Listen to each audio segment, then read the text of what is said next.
Hello everyone, myself Anuradha Rajpurohit. जैसा कि इस चैनल की तरफ से क्या शुरू किया गया था, एस्टेट पीजीटी फिजिक्स जो होता है उसका जो एग्ज़ाम होता है उसके लिए क्या की गई थी, पार्ट सीरीज शुरू की गई थी। और पिछले दो वीडियोस में हमने क्या किया था, 2022 के काफ़ी क्वेश्चन क्या कर लिए थे, डिस्कस कर लिए थे। आज हम क्या करेंगे, एस्टेट 2021 का जो पेपर है उसके काफ़ी क्वेश्चन क्या करेंगे, सोल्व करेंगे। और बचे हुए क्वेश्चन क्या कर लेंगे, कल सोल्व कर लेंगे। ठीक है, तो आज की वीडियो क्या करते हैं, शुरू करते हैं। ठीक है, तो इसके फर्स्ट क्वेश्चन पे चलते हैं अपने। तो पहला क्वेश्चन अपने को क्या कह रहा है, पहला क्वेश्चन अपने को क्या कह रहा है, an electric current of 14 ampere is divided into 3 branches from parallel combination. ठीक है, अपने पास क्या कह रहा है, एक अपने पास क्या है, 14 एम्पियर की क्या है टोटल करंट, और वो कितनी ब्रांचेस में है, 3 पैरेलल ब्रांचेस में आगे बढ़ रही है। ठीक है, पैरेलल ब्रांचेस में। ठीक है, अब क्या कह रहा है, the length and the diameter of 3 branches are in the ratio 2:3 ratio 4 and √2:1:2। मतलब ये पहले वाला जो रेशियो है ये किसका बता रहा है, ये लेंथ का है, मतलब L1:L2:L3 इतना है। और अपने पास ये सेकंड वाला जो रेशियो है ये किसका बता रहा है, डायमीटर का बता रहा है, D1:D2:D3। यहाँ तक कोई दिक्कत नहीं है। ठीक है, इसने क्या पूछा है, the current in the each branch if wire are of same material. मतलब वायर क्या है, सेम मटेरियल का है। अपने को क्या पूछा है, करंट पूछा है वो। ठीक है, same material will be respectively, मतलब अपने को क्या है, तीनों करंट बतानी है। तो सबसे पहले ये क्वेश्चन क्या रहा है वो समझते हैं। देखो ये अपने पास क्या था, सबसे पहले क्या आ रही है, 14 एम्पियर करंट आ रही है। क्या आ रही है, 14 एम्पियर करंट आ रही है। ये 3 पैरेलल ब्रांच है, इस प्रकार से 3 पैरेलल ब्रांच में ये आगे जाके क्या हो रही है, बढ़ रही है। 3 पैरेलल ब्रांच में बढ़ रही है, तो अपने को ये तो पता है कि इन तीनों में जो करंट होगा उसका टोटल कितना होगा, 14 एम्पियर होगा। लेकिन प्रत्येक ब्रांच में I1 की वैल्यू कितनी होगी, I2 की कितनी होगी, I3 की, ये वैल्यू अपने को अभी क्या नहीं है, पता नहीं है। ये वैल्यू अपने को क्या करनी है, अभी पता करनी है। अब पता करनी है तो इसने क्या दिया है, हिंट क्या दिया है, इसने लेंथ दे रखा है, अपने को डायामीटर दे रखा है। तो और क्या बोल रहा है, सेम मटेरियल है। सेम मटेरियल का मतलब क्या है, रेजिस्टिविटी रो का क्या होना, सेम होना। तो ये चीज दे रहा है, इससे अपने को समझ आ रहा है कि ये क्या दे रहा है, रेजिस्टेंस निकालने की हिंट दे रहा है। रेजिस्टेंस का फॉर्मूला क्या होता है, R = ρL/A, ऐसा कुछ होता है। या फिर मैं ऐसे बोल दूं, R is proportional to L/A में क्या आएगा, एरिया में क्या आएगा, R का स्क्वायर होता है। R का स्क्वायर होता है, मतलब अपने पास क्या होता है, उसकी रेडियस का स्क्वायर होता है। लेकिन अपने को डायामीटर दिया है तो ये रेडियस अपन निकाल लेंगे। तो सबसे पहले हम क्या करेंगे, इन तीनों वायर के लिए क्या कर लेंगे, रेजिस्टेंस निकाल लेंगे अलग अलग। और रेजिस्टेंस से मतलब जिसमें क्या होगा, रेजिस्टेंस ज्यादा होगा उसमें करंट क्या होगी, लो होगी। उस रेशियो से अपन क्या कर लेंगे, करंट निकाल लेंगे। ठीक है, तो ये अपन यहाँ पे लिखते हैं, जैसे नेक्स्ट पेज पे लिखते हैं, L1 L2 L3 का रेशियो कितना है, अपने पास क्या है, L1 ratio L2 ratio L3 कितना दिया हुआ है, आई थिंक 2:3। एक मिनट मैं चेक कर लूँ, 2:3:4, और वो है √2:1:2, 3:4। एंड डायामीटर का क्या था, D1:D2:D3। डायामीटर का रेशियो कितना था, 1, ये भी देख लेते हैं वापस से, √2:1:2 कितना है, पहला है √2, फिर है 1 और फिर है 2, ऐसा ही कुछ था। ठीक है, अब अपन क्या करते हैं, अपने पास डायामीटर ये चीज है, डायामीटर है तो हम इससे क्या लिख सकते हैं, रेडियस कितना हो जाएगा, रेडियस के लिए 2 का क्या आ जाएगा, डिवाइड आ जाएगा तीनों में। तो R1:R2:R3 कितना आ जाएगा, इसमें 2 का डिवाइड किया 1/√2, 1 में किया रेशियो 1/2, इसमें किया तो 1, ऐसा कुछ आ गया। अब देखो, अब अपने पास ये वैल्यू आ गई। अब क्या करते हैं, रेजिस्टेंस की वैल्यू फाइंड करते हैं। रेजिस्टेंस क्या है, R जो है वो प्रोपोर्शनल किसके है, लेंथ और रेडियस का जो स्क्वायर है उसके डिसप्रोपोर्शनल है। ठीक है, तो इससे क्या करते हैं, R1:R2 रेशियो कितना, R3 फाइंड कर लेते हैं। फाइंड करेंगे तो देखो, पहले के लिए फाइंड करते हैं, देखो इधर कर लेते हैं अपने। इसमें क्या है, L1/R का स्क्वायर, इसकी वैल्यू कितनी 2, इसका स्क्वायर करेंगे 1/√2 का, तो कितना 1/2, ये कितना बनेगा 4, तो ये आ गया 4 रेशियो। सेकंड के लिए बात करें, इन दोनों को रिलेट करना है आपस में। सेकंड के लिए बात करें तो L की वैल्यू तो है 3 और R की वैल्यू कितनी है 1/2, इसका कर देंगे स्क्वायर, तो ये कितना बनेगा 4, और ऊपर जाएगा तो 3 × 4 12। ठीक है, थर्ड के लिए बात करते हैं तो ये है 4, ये है 1, तो 4/1 मतलब 4। इस रेशियो को और सोल्व कर लेते हैं, कितना आएगा 1:3:1। कुछ इस टाइप से आ गया। मतलब अपने पास क्या है, रेजिस्टेंस का क्या रेशियो रहेगा 1:3:1। मतलब R2 रेजिस्टेंस है वो R1 व R3 से क्या है 3 गुना है, 3 गुना है। तो इसका मतलब क्या होगा I1 का ratio I2 ratio I3। Current उतना ही, जिसमें रेजिस्टेंस ज्यादा उसमें करंट कम, जिसमें रेजिस्टेंस कम उसमें करंट ज्यादा। तो इसमें क्या हो जाएगा, ये हो जाएगा 1/3। ठीक है, डिस्प्रोपोर्शनल है तो इसका तो डिस्प्रोपोर्शनल 1 ही रहेगा, इसका 1 हो जाएगा। या इसको सोल्व करें तो ये क्या होगा, देखो ऐसा कोई रेशियो जब मिलेगा ना, जैसे ये क्या होगा 3 का मल्टीपल कर दें तो 3:1:3। मतलब अब अपन क्या करते हैं, ऑप्शन में जाते हैं करंट में, तो ये अपने को क्या हो जाएगा सोल्व हो जाएगा। अब देखो इसमें ऑप्शन देखो, फर्स्ट और थर्ड जिसमें सेम आ रहे हैं, इसमें सेम है नहीं है, इसमें भी नहीं है, इसमें भी नहीं है। फोर्थ ऑप्शन देखो, फोर्थ ऑप्शन में क्या है, ये कितना है 6, 2 and 6। इसको सोल्व करें तो कितना आएगा 3:1:3। तो ये अपने पास क्या आ जाएगी, टोटल करंट का रेशियो आ जाएगा। ये क्वेश्चन आपको समझ आया, ठीक है। उसके बाद अपन किस में जाते हैं, सेकंड नंबर क्वेश्चन में जाते हैं। ठीक है, सेकंड नंबर क्वेश्चन देखो क्या कहता है, a linear harmonic oscillator, a linear harmonic oscillator, ठीक है, of charge E is perturbed by an electric field E along +z direction. Then ये क्या है, EN1 को क्या बोलते हैं, first order correction in energy will be. तो अपने को क्या करना है, ये किसका किसका क्वेश्चन आ गया, क्वांटम फिजिक्स का क्वेश्चन आ गया। ठीक है, पर्टर्बेशन थ्योरी से। तो ये अपने को सोल्व करना है। तो पहले समझते हैं क्या कहता है, इसने क्या बोला है, मतलब इसने सिस्टम को पर्टर्ब्ड कर, मतलब पर्टर्बेशन कैसे लगाया है, इसमें इलेक्ट्रिक फील्ड लगाया है किस डायरेक्शन में, जेड डायरेक्शन में। मतलब अपने को क्या है, इलेक्ट्रिक फील्ड E की वैल्यू यहाँ पे कितनी हो जाएगी, इसका वेक्टर फॉर्म लिखें तो E into z cap, E vector is equal to E into z cap. Next अपन बात करते हैं, अपने को क्या चाहिए, पर्टर्बेशन लगता है तो उसमें कुछ ना कुछ क्या होती है, एनर्जी फाइंड की जाती है। ठीक है, एनर्जी मतलब हैमिल्टोनियन फाइंड की जाती है। हैमिल्टोनियन मतलब एनर्जी वो क्या होगा, F वेक्टर इंटू डी, या वर्क की जो भी क्या होती है डायमेंशन होती है वैसा ही होगा कुछ, डी वेक्टर। ठीक है, एफ को क्या लिखेंगे, charge into electric field, Q E vector dot D vector. Q तो क्या है कांस्टेंट होगा। ठीक है, नेक्स्ट अपन क्या कर देंगे, क्यू का क्यू, ठीक है, ई की वैल्यू अगर रखें तो क्या जेड कैप। अब एनर्जी है उसका क्या होगा कांस्टेंट, मतलब क्या कांस्टेंट क्वांटिटी आएगी कोई ना कोई, तो क्वांटिटी आएगी, ये ई जेड कैप में है तो ये क्या हो जाएगा जेड इंटू जेड कैप। उसी डायरेक्शन में क्या हो जाएगा, उसी डायरेक्शन में होगा तो ये क्या हो जाएगा Z cap into z cap 1 हो जाएगा। तो ये कितना बनेगा क्यू ई जेड। ये अपनी वैल्यू क्या आ गई, हैमिल्टोनियन की वैल्यू आई है, या ऐसे बोल दो एनर्जी की वैल्यू आई है। कब ऐसा, कब जब इसने क्या है ये कंडीशन दी है, मतलब ये क्या है पर्टर्बेशन है, क्या है पर्टर्बेशन, ऐसा पर्टर्बेशन उसने लगाया हुआ है।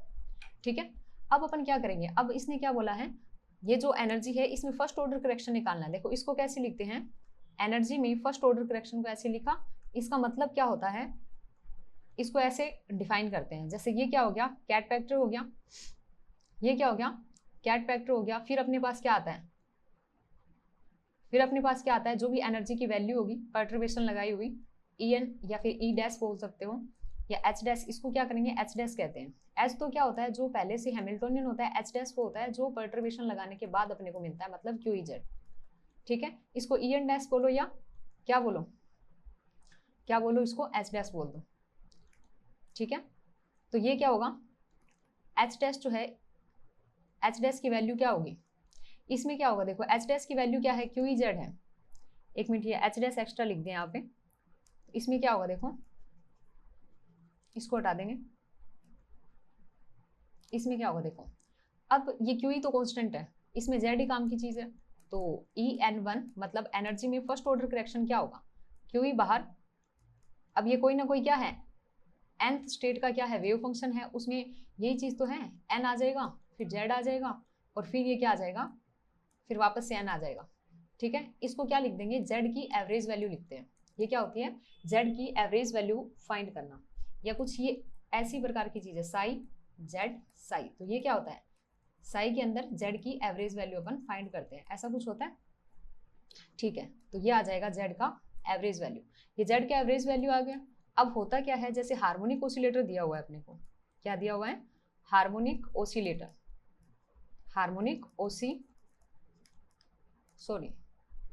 ऑसिलेटर दिया हुआ है। हार्मोनिक ऑसिलेटर में क्या होता है कि कोई भी मान लो x है, कोई भी यहाँ पे वेरिएबल, जैसे मैंने x लिया है, x की पावर n है और उसका आप क्या कर रहे हो, एवरेज फाइंड कर रहे हो।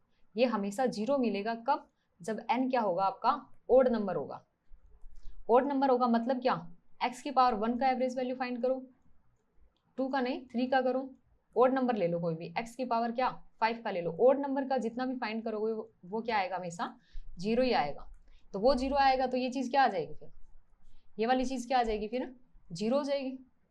तो ये जो अपने को क्या मिलेगा, फिर first order correction in energy क्या हो जाएगा, 0 हो जाएगा। और 0 हो जाएगा तो अपना आंसर क्या आ जाएगा, 0, 0, फोर्थ ऑप्शन हो जाएगा। ठीक है, ये अपना क्या हो गया, सेकंड नंबर क्वेश्चन अपना हो गया। अब आते हैं अपन नेक्स्ट क्वेश्चन पे। ठीक है, नेक्स्ट क्वेश्चन देखो क्या कह रहा है, नेक्स्ट क्वेश्चन क्या कह रहे हैं।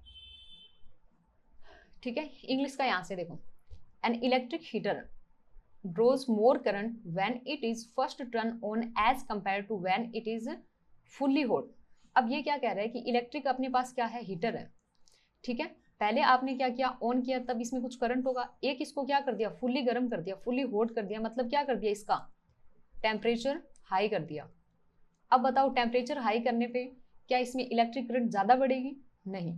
क्यों, क्योंकि जब हम क्या करते हैं, इसका टेम्परेचर, हीटर का टेम्परेचर बहुत ज़्यादा हाई करेंगे तो इससे क्या होगा, इसके अंदर रेजिस्टेंस बढ़ जाएगा। क्या बढ़ेगा, इसके अंदर रेजिस्टेंस जो आर है उसकी वैल्यू क्या हो जाएगी, बहुत ज़्यादा बढ़ जाएगी। और बहुत ज़्यादा बढ़ेगी तो ये करंट क्या हो जाएगा, कम हो जाएगा बहुत ज़्यादा। जैसे स्टार्टिंग में ऑन किया था उसकी तुलना में ये क्या हो जाएगा, कम हो जाएगा। तो टेम्परेचर बहुत ज़्यादा हाई हो, इससे करंट भी हाई होगी, ये कोई ज़रूरी नहीं है, क्योंकि इससे रेजिस्टेंस बढ़ता है तो करंट लो हो जाएगी। तो ये जो स्टेटमेंट दिया है वो क्या है, गलत है। सेकेंड स्टेटमेंट देखो, the potential drop across the heater increases with the increase in temperature. अब ये क्या कह रहा है, पोटेंशियल ड्रॉप है, potential drop across the heater increases in temperature. अब टेम्परेचर में इंक्रीज करेंगे तो क्या होगा, वही चीज आ गई वापस से। टेम्परेचर में जब क्या करेंगे, इंक्रीज करेंगे तो क्या होगा, रेजिस्टेंस बढ़ेगा, रेजिस्टेंस क्या होगा, बढ़ेगा। इससे क्या होगा, पावर लॉस हो जाएगा, इसका क्या होगा, पावर लॉस होगी, न कि इसका वोल्टेज ड्रॉप बढ़ेगा। इसमें वोल्टेज ड्रॉप नहीं बढ़ेगा। ये सेकंड स्टेटमेंट भी इसका क्या है, गलत है। तो ये दोनों के दोनों स्टेटमेंट है वो गलत है। ठीक है, बोथ स्टेटमेंट क्या है, गलत है। दोनों के दोनों स्टेटमेंट क्या है, गलत। फोर्थ ऑप्शन अपना क्या हो जाएगा, सही हो जाएगा। ठीक है, अब अपन आते हैं नेक्स्ट क्वेश्चन पे। नेक्स्ट क्वेश्चन देखो क्या है, नेक्स्ट क्वेश्चन क्या बोला है, if the peak output voltage of a full wave rectifier is 100 volt then its DC voltage. तो ये तो क्या है, फॉर्मूला बेस्ड क्वेश्चन है, इजीली हो जाएगा। इसमें क्या होता है, अपने को पता है फुल वेव रेक्टिफायर है, अपने पास क्या है, full wave rectifier, full wave rectifier, full wave rectifier है। उसके लिए हमें क्या पता है, VDC को कैसे लिखते हैं, कैसे लिखते हैं, 2 इंटू उसका क्या, उसकी maximum output voltage VM upon pi, कुछ इस प्रकार की वैल्यू होती है। ठीक है, 2 तो 2 और VM की वैल्यू कितनी दिया, 100 वोल्ट, और पाई की वैल्यू कितनी, 3.14। आप इसको मल्टीपल करके सोल्व करोगे तो इसकी लगभग वैल्यू कितनी आ जाएगी, 63.7 वोल्ट। ठीक है, तो अपना कौन सा ऑप्शन सही हो जाएगा, थर्ड वाला ऑप्शन सही हो जाएगा। तो ये तो इजी था, काफी इजी क्वेश्चन था। उसके बाद नेक्स्ट देखो, नेक्स्ट क्वेश्चन है ये, देखो ये एक अच्छा क्वेश्चन है, काफी अच्छा क्वेश्चन है, इसको पढ़ते हैं। देखो क्या बोला इसने, अपने पास क्या है, कैपेसिटर A है and capacitor B have the same voltage across their plate. मतलब इनका क्या है, वोल्टेज सेम है, मतलब VA बराबर VB लिख ले पहले, इनका क्या है, वोल्टेज सेम है। However, the energy of a capacitor A can melt m kg of ice at 0 degree Celsius, while the energy of capacitor B can boil away the same amount of water at 100 degree Celsius. If the capacitance of A is 16 millifarad, then capacitance of B is, B का अपने को क्या पूछा है, capacitance पूछा है। तो इसने क्या कहा है कि A जो कैपेसिटर है वो क्या कर सकता है, m kg आइस है उसको 0 डिग्री सेल्सियस पे क्या कर सकता है, मेल्ट कर सकता है। तो यहाँ पे सीधा सा अपने पास क्या लगेगा, एनर्जी का फॉर्मूला लगेगा, जो अपने पास मतलब अपने पास क्या होता है, हीट का फॉर्मूला होता है m इंटू लेटेंट हीट करके वो वाला फॉर्मूला यहाँ पे यूज हो जाएगा। बस यहाँ पे थोड़ा सा चेंज होगा, जैसे इसमें क्या है मेल्टिंग का है तो इसमें फ्रीजिंग पॉइंट की लेटेंट हीट यूज हो जाएगी। सेकंड क्या कह रहा है, capacitor B can boil away the same amount of water and at 100 degree Celsius. तो इसमें भी क्या होगा, एनर्जी का फॉर्मूला यूज होगा, हीट का क्या m इंटू एल ही होता है, बट यहाँ पे क्या है, यहाँ पे वेपोराइजेशन की जो लेटेंट हीट होती है वो वाली यूज हो जाएगी, और यहाँ पे क्या हो जाएगी Q is equal to m into L, sorry यहाँ पे वेपोराइजेशन है तो V आएगा, यहाँ पे क्या आ जाएगा फ्रीजिंग का आ जाएगा, क्योंकि इसको मेल्ट कर रहा है 0 डिग्री सेल्सियस पे। ठीक है, ये चीज होगा। अब इसने पूछा क्या है कैपेसिटर के लिए, मतलब एक का कैपेसिटेंस दे रखा है, दूसरे का पूछा है, एनर्जी की दो वैल्यू ये है, और एक अपन कैपेसिटर के लिए क्या जानते हैं, एनर्जी की वैल्यू 1/2 CV²। ठीक है, तो इसको नेक्स्ट स्लाइड पे सोल्व करते हैं, डाटा अपन देख लेंगे फिर से। ठीक है, तो अपने को देखो क्या कहा गया है, अपने पास क्या है, सबसे पहले हम एनर्जी ऑफ ई लिख, जो ए पार्ट मतलब ए वाला कैपेसिटर है उसकी एनर्जी क्या होगी, देखो नॉर्मली अपन क्या लिखते हैं 1/2 उसका capacitance C into V A का स्क्वायर, वी ए लिखूं, चलो वी ए का स्क्वायर, इसको वी लिख लेते हैं क्योंकि वी ए बराबर वी और वी बी क्या है, दोनों कैपेसिटर के लिए वोल्टेज तो सेम ही है, तो सी ए इंटू वी स्क्वायर। ठीक है, पहला हो गया। दूसरा, अब देखो ये जो है एनर्जी, एक एनर्जी क्या आएगी क्यू के लिए, ये क्या कर रहा है 0 डिग्री सेल्सियस पे मेल्ट कर रहा है, तो Q equal to Q equal to M into melt कर रहा है तो क्या फ्रीजिंग वाली लेटेंट हीट आ जाएगी। ठीक है, नेक्स्ट अपने पास क्या आएगा ईबी की वैल्यू क्या आएगी 1/2 CB इंटू वीबी का स्क्वायर, या फिर वीबी का स्क्वायर या वी का स्क्वायर, सेम ही है दोनों, तो वी का स्क्वायर, क्योंकि दोनों के लिए क्या है वोल्टेज सेम है। ये कितना हो जाएगा m इंटू क्या अपने पास वेपोराइजेशन की हीट, सॉरी ये गलत हो गया, इसमें क्या आ जाएगा वेपोराइजेशन की हीट आ जाएगी, तो v आ जाएगा यहाँ पे। ठीक है, v आ जाएगा तो v लिख लेते हैं, फिर v आएगा तो यहाँ पे क्या लिख लेते हैं v लिख लेते हैं। ठीक है, अब इन दोनों का क्या करें, डिवाइड कर दे, सिंपल डिवाइड करेंगे तो देखो 1/2 से 1/2 गया, यहाँ पे आएगा CA upon CB equal to CA upon CB equal to क्या आएगा, मास तो सेम ही है, कैंसिल हो जाएगा, CA के लिए LF अपॉन LV आ जाएगा। यहाँ तक कोई दिक्कत नहीं है। अपने को क्या है CA पता है, CB फाइंड करना है, तो CB की वैल्यू यहाँ से कितना आएगा, CB इक्वल टू कितना CA इंटू LV अपॉन कितना LF। ठीक है, अब देखो दो वैल्यू आपको याद रखनी है, जैसे मतलब याद रखनी है या देख सकते हैं मतलब अपने, तो वेपोराइजेशन जो होता है, वेपोराइजेशन के लिए लेटेंट हीट कितना होता है, वेपोराइजेशन के लिए होता है 22.6 इंटू 10 टू द पावर कितना 5 जूल पर केजी। ठीक है, LF इसकी वैल्यू कितनी होती है 33.5 इंटू 10 टू द पावर कितना 4 जूल पर केजी, ऐसा कुछ वैल्यू होता है। ये वैल्यू इसमें रख देते हैं और कैपेसिटेंस अपने फाइंड कर लेंगे।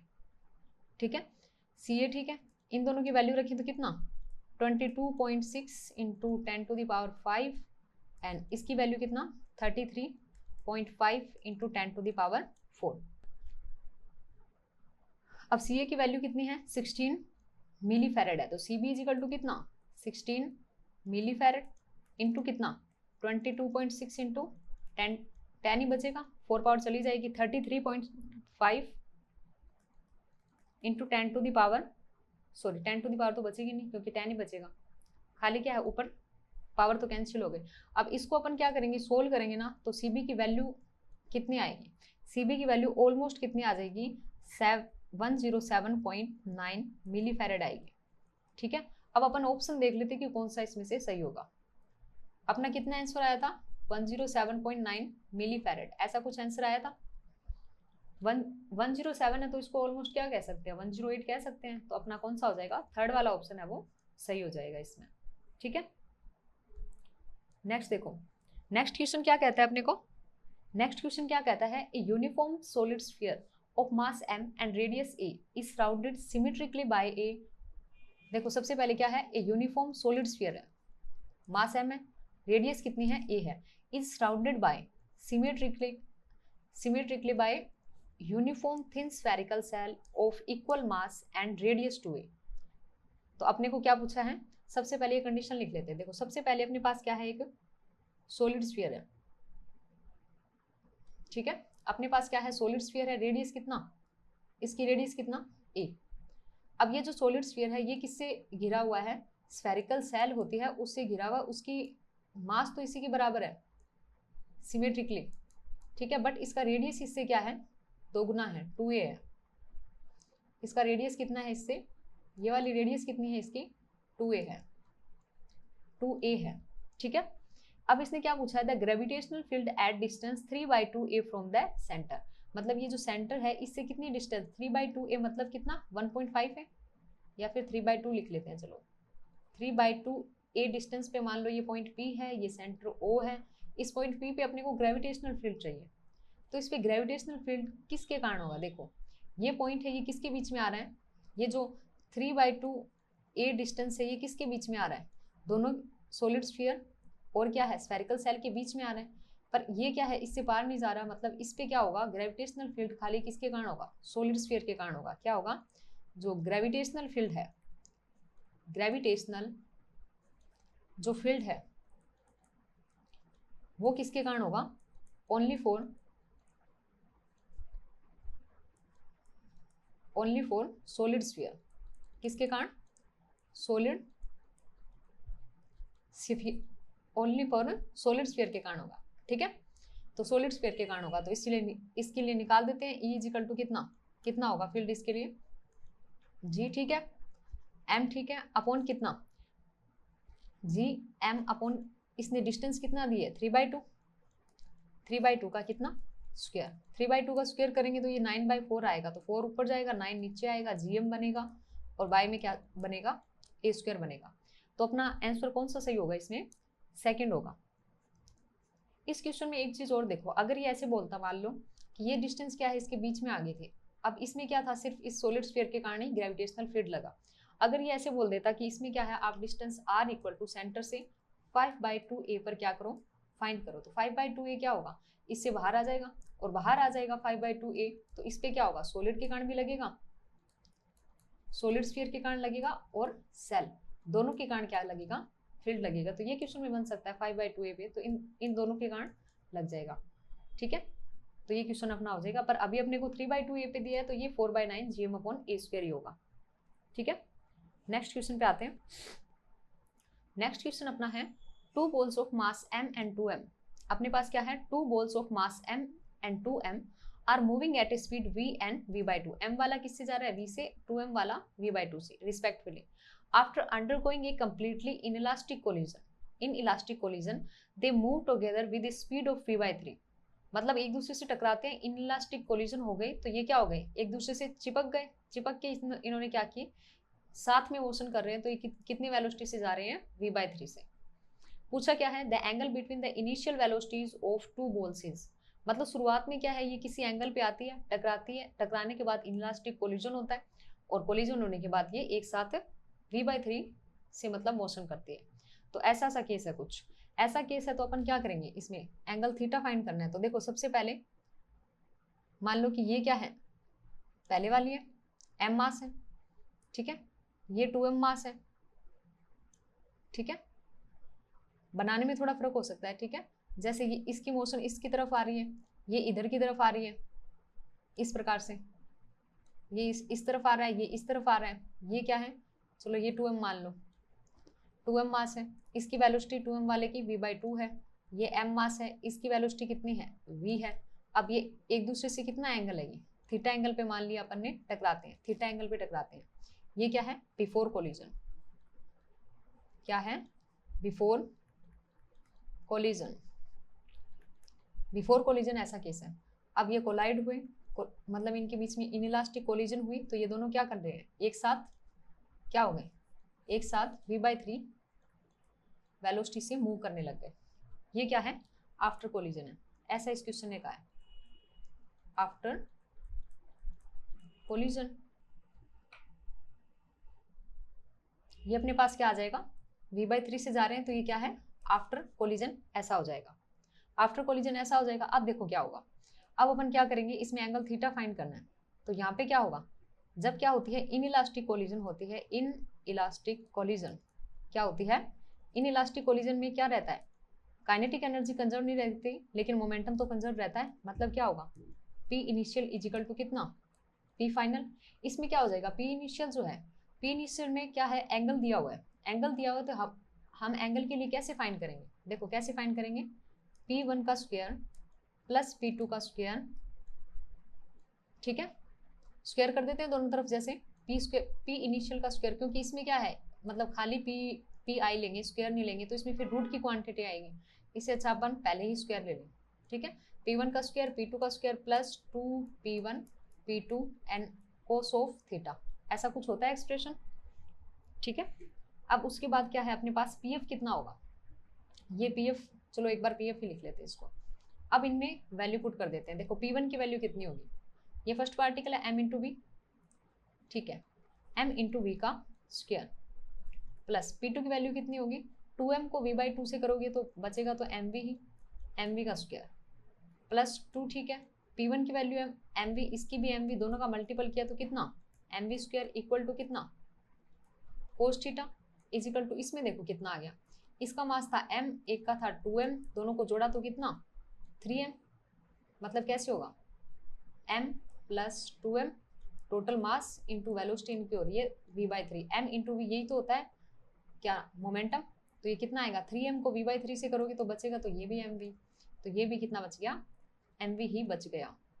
अब देखो यहाँ से भी mv square mv square mv square सब तरफ से चला जाएगा, तो यहाँ पे अपने पास क्या बचेगा, 1 प्लस 1,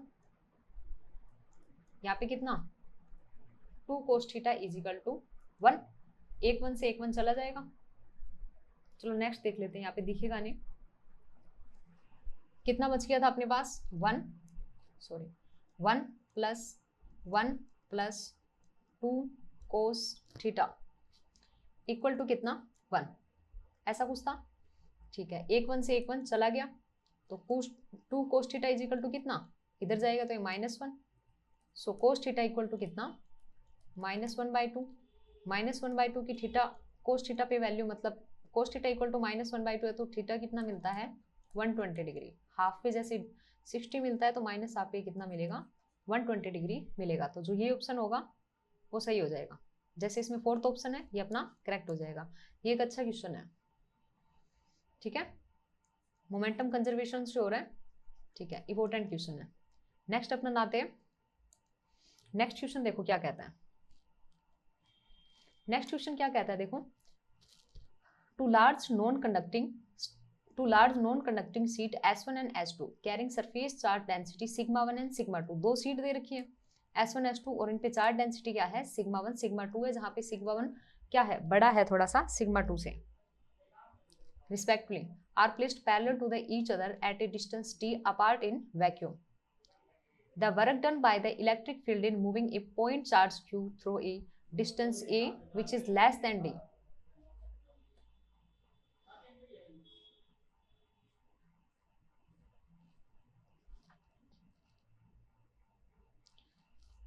नेक्स्ट क्वेश्चन अपना क्या है, नेक्स्ट क्वेश्चन अपना क्या है, two large non conducting sheet S1 S2 carrying surface charge density.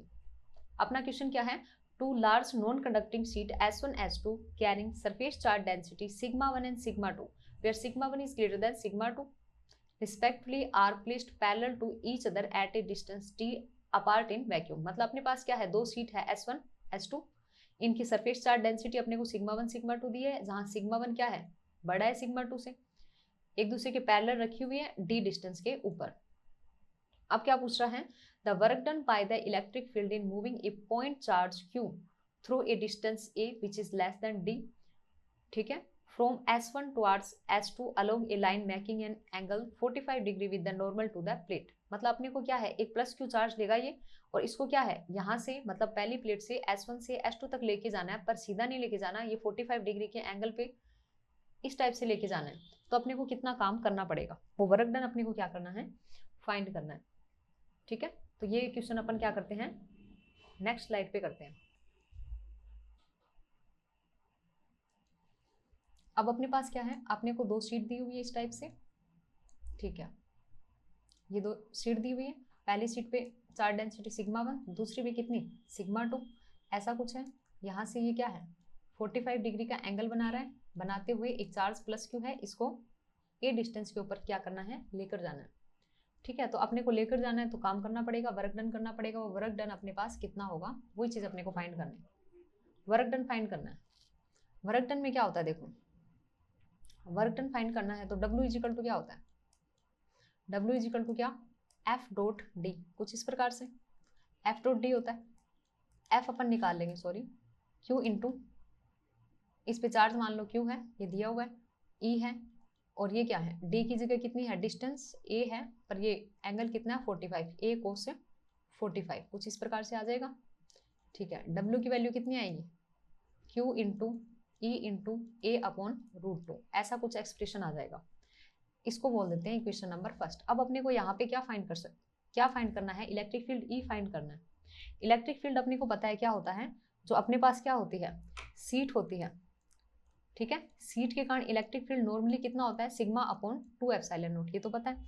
पर अपन पहले E1 फाइंड करते हैं, पहली प्लेट के कारण सीट S1 के कारण फाइंड करते हैं E1, कितना होगा, सिग्मा अपॉन कितना, सिग्मा 1 अपॉन 2 एप्सिलॉन नॉट। इसकी डायरेक्शन क्या होगी, देखो ये सिग्मा 1 है, सिग्मा 1 क्या है, पॉजिटिव है, दोनों ही पॉजिटिव है। यहाँ पे मान लो चार्ज Q है, इसके कारण फोर्स किस तरफ लगेगा, इसके कारण फोर्स क्या लगेगा, इसका एक्स एक्सिस की तरफ फोर्स लगेगा, किसकी तरफ, एक्स एक्सिस की तरफ। तो इसकी डायरेक्शन क्या होगी, एक्स कैप डायरेक्शन।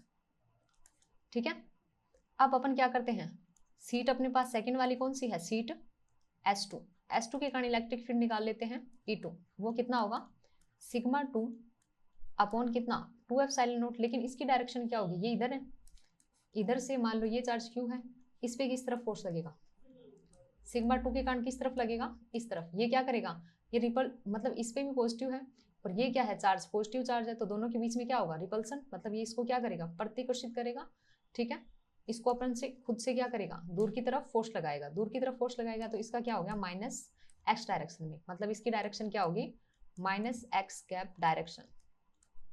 पर अपने को क्या करना है, इस चार्ज पे टोटल क्या है, इलेक्ट्रिक फील्ड फाइंड करना है, ई नेट।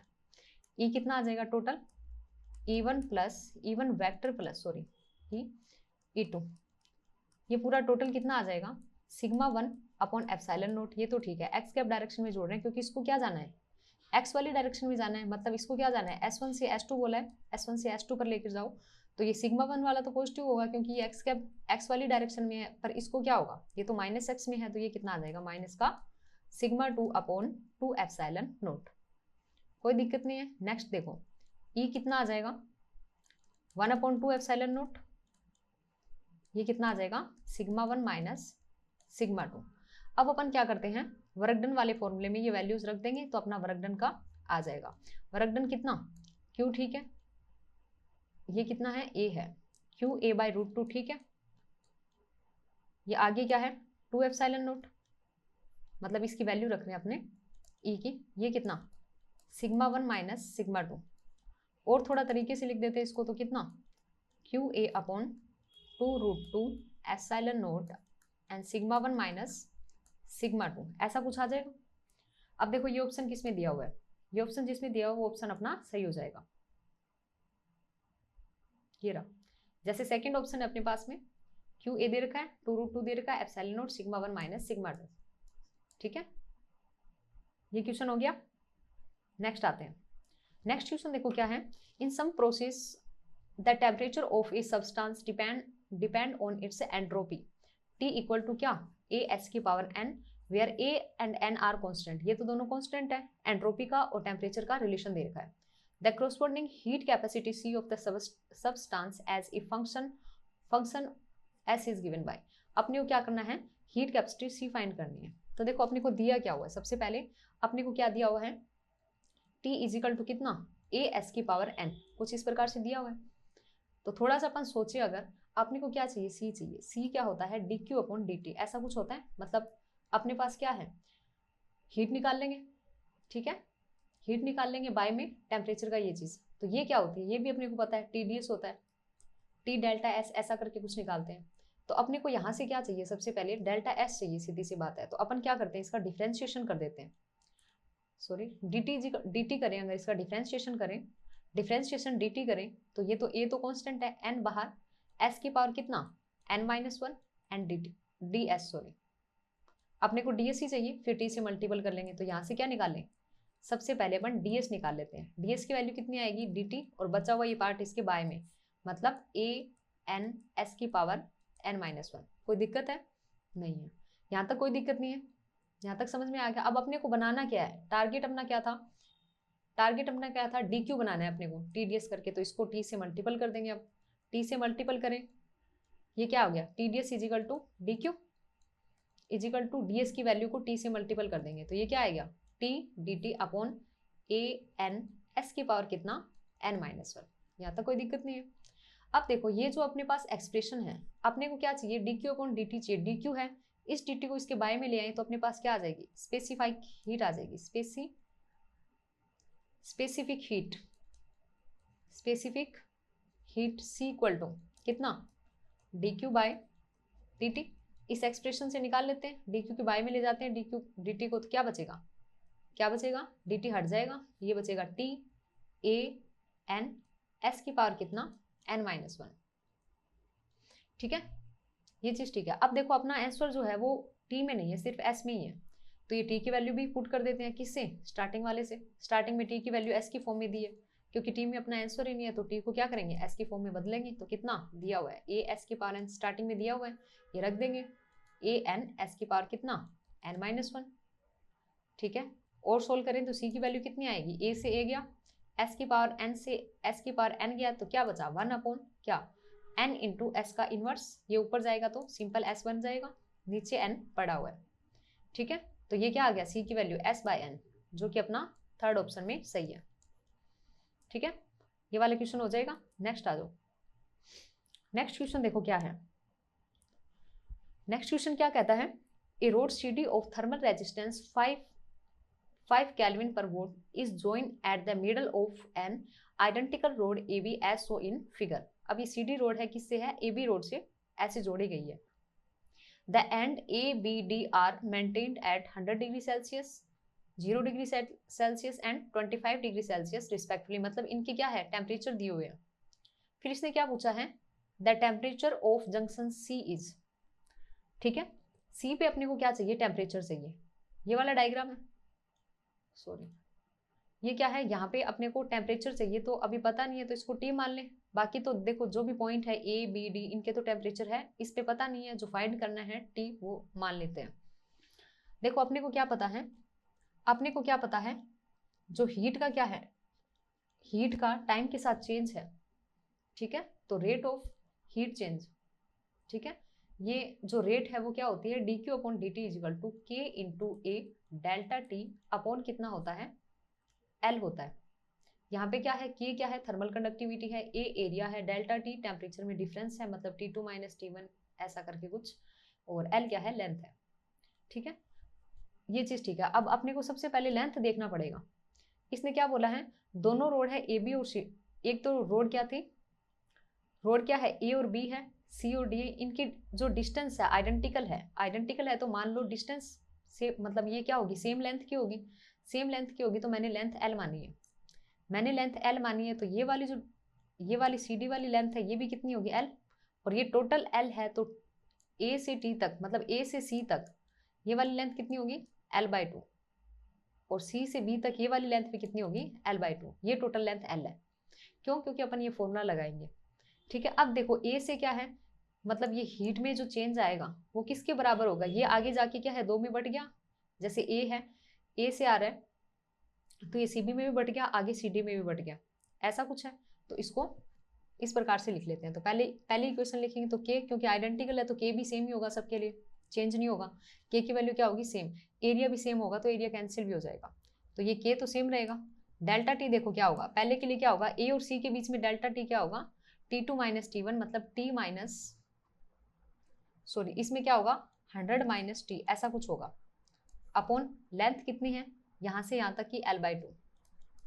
ये जो हीट में चेंज है ये किसके बराबर होगा, CB का देख लेते हैं सबसे पहले। CB के लिए ये तो क्या ही रहेगा, आइडेंटिकल है तो थर्मल कंडक्टिविटी क्या रहेगी, सेम रहेगी।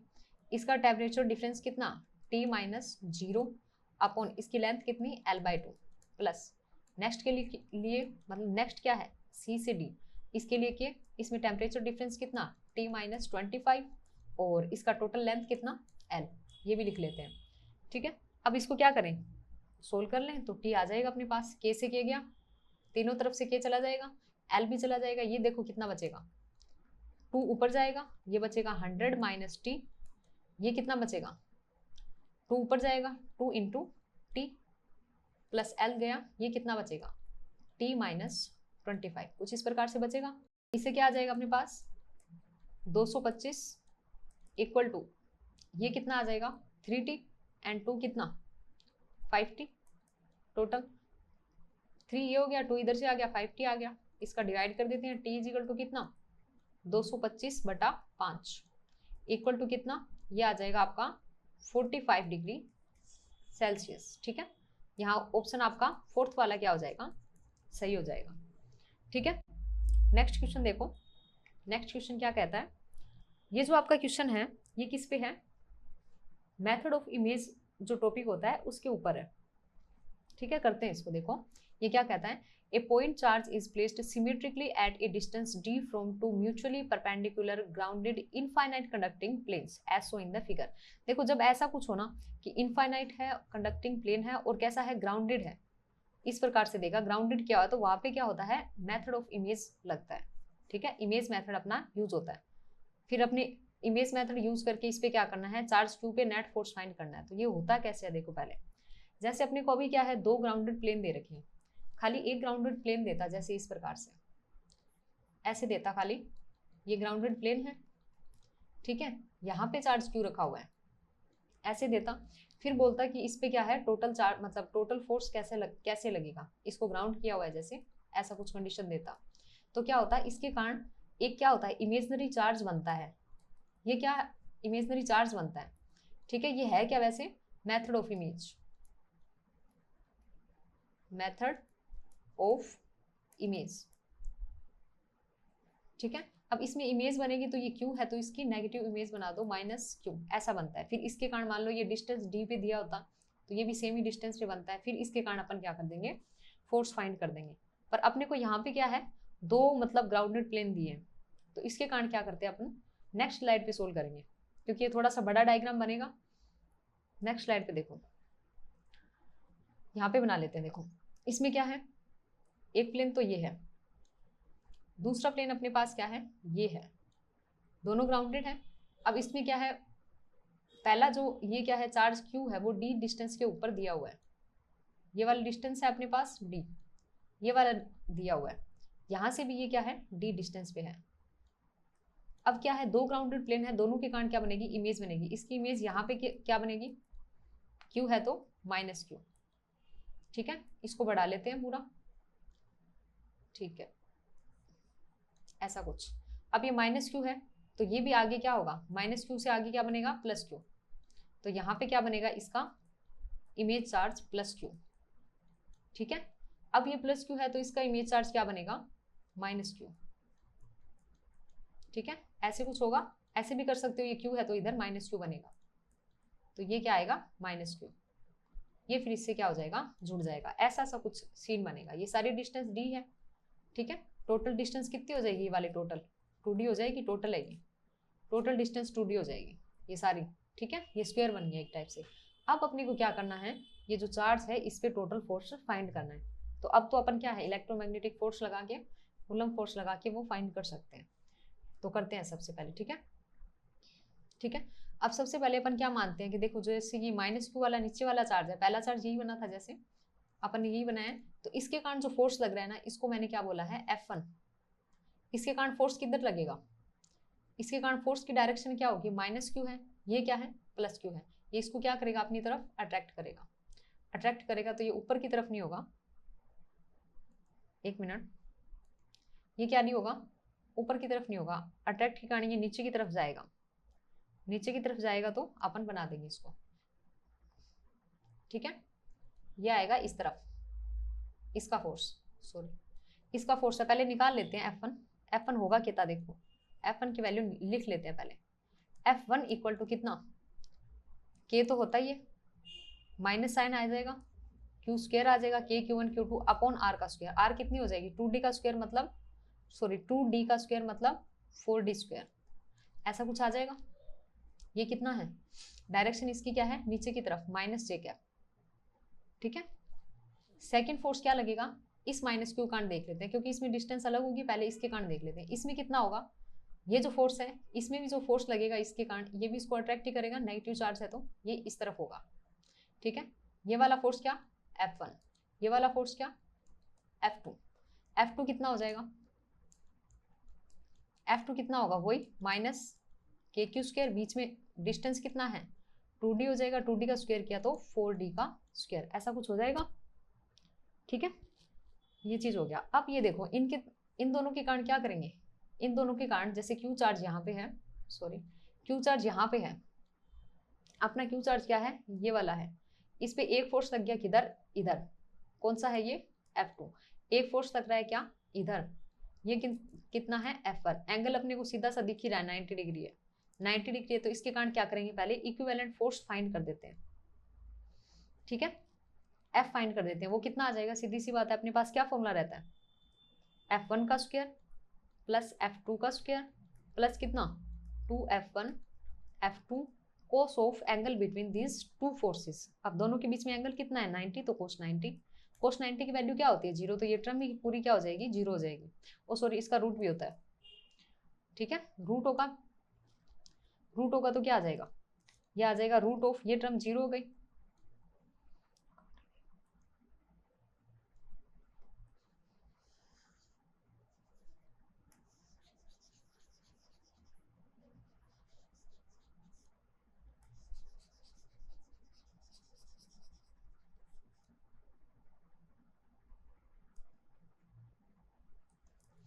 अब अपने पास क्या है, देखो इसको यहां बना लेते हैं, जैसे ये चार्ज क्या है, Q है, ये फोर्स क्या लग रहा है, F2, नीचे की तरफ फोर्स कौन सा लग रहा है, F1, और एंगल अपने को दिख ही रहा है 90 डिग्री है, तो पहले इनका क्या करते हैं, F1 F2 के कारण जो टोटल फोर्स लगेगा, ठीक है, वो इस पे क्या करते हैं, निकाल लेते हैं।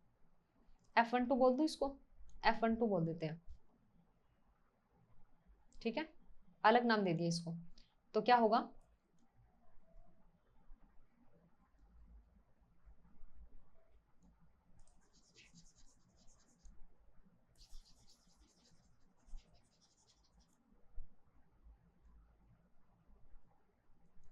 अब अपने पास क्या है, टोटल चार्ज जो, मतलब ये जो चार्ज Q था, इस पे क्या था, इधर की तरफ F2 फोर्स लग रहा था, और इधर नीचे की तरफ क्या लग रहा था, F1 लग रहा था, ऐसा ही कुछ है।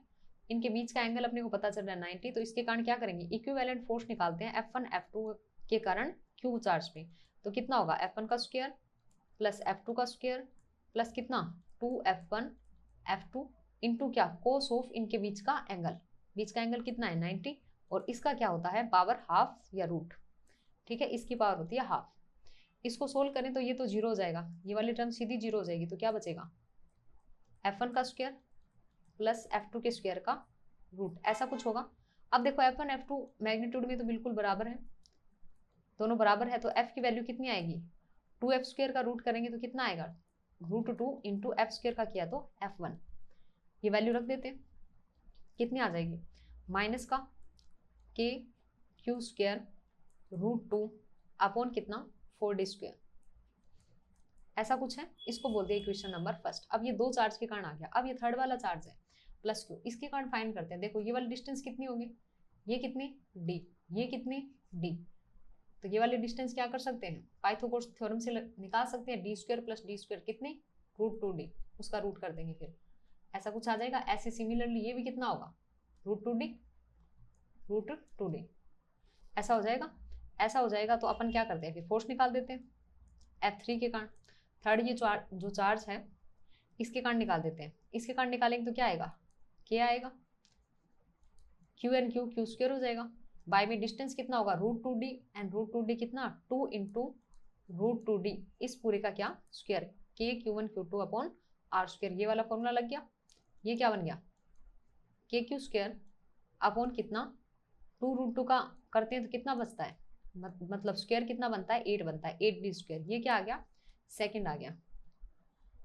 ठीक है, अब इसकी डायरेक्शन आप देखना चाहो तो दोनों क्या है, पॉजिटिव चार्ज है, तो ये इसको क्या करेगा, रिपल्सन फोर्स लगेगा, रिपल्सिव होगा।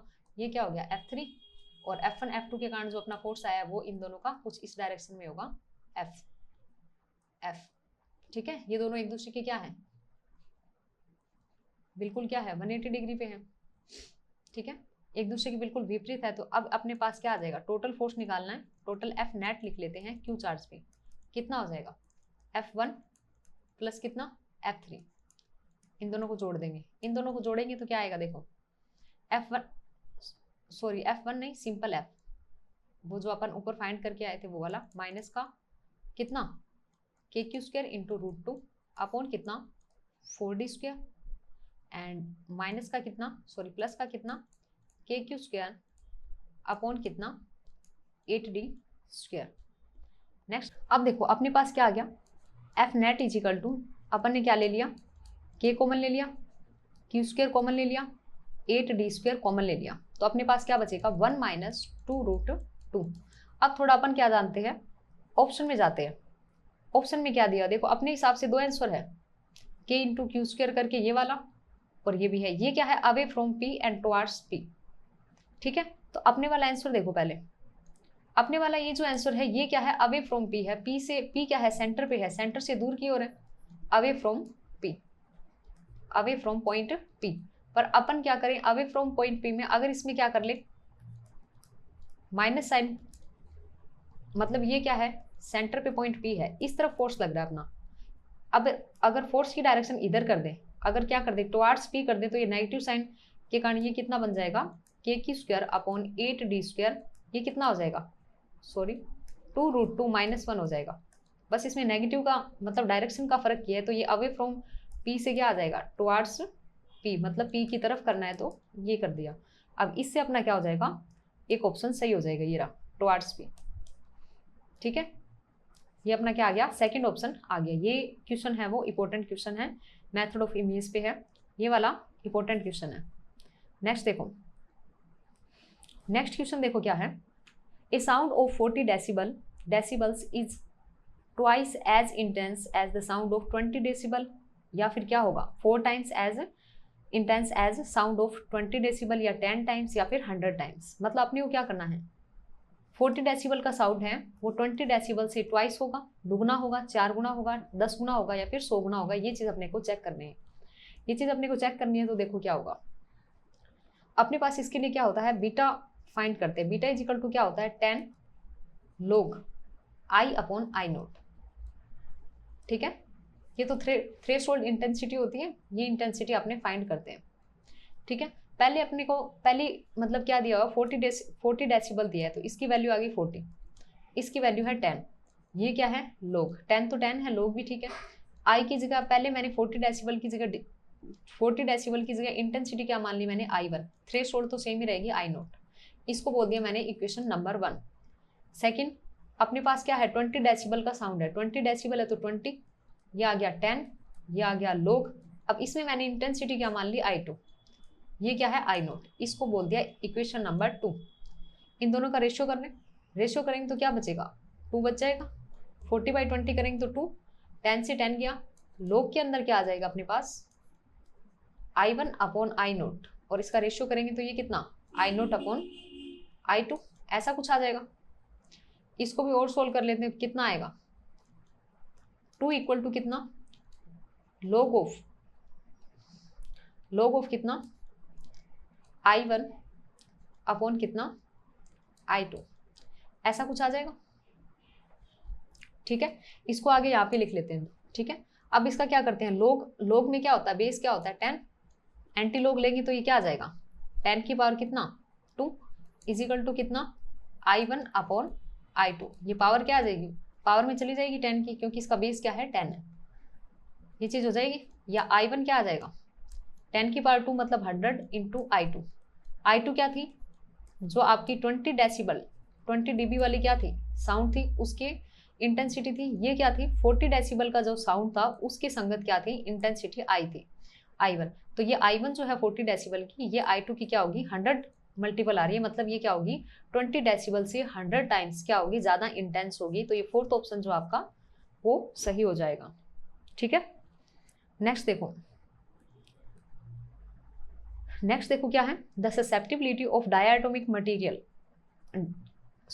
Diamagnetic material. डायामैग्नेटिक मतलब क्या? प्रतिचुंबकीय, प्रतिचुंबकीय पदार्थ या फिर डायामैग्नेटिक मटेरियल। ठीक है, ये क्या होती है? इसकी ससेप्टिबिलिटी का ही पूछी है। ये क्या होती है? पॉजिटिव। एक तो इसकी वैल्यू भी पूछी और टेम्परेचर पे डिपेंडेंसी भी पूछी है। तो काई जो होती है किसके लिए? डायामैग्नेटिक के लिए। डायामैग्नेटिक